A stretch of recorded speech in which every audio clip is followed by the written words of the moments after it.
Car cooling system. The cooling system is a part of a vehicle responsible for regulating the engine's temperature.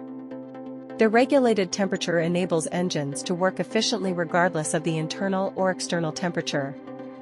An engine cooling system parts include the radiator, fans, thermostat valve and water pump. Two types of cooling systems. 1. Air cooling system. 2. Water cooling system. In this type of cooling system, the heat, which is conducted to the outer parts of the engine, is radiated and conducted away by the stream of air, which is obtained from the atmosphere. Engine cooling system work. The working of the cooling system starts when the water pump pushes the coolant, water or oil, in the ways inside the engine block. When coolant travels through these ways, it collects the additional heat from the combustion chambers and other places.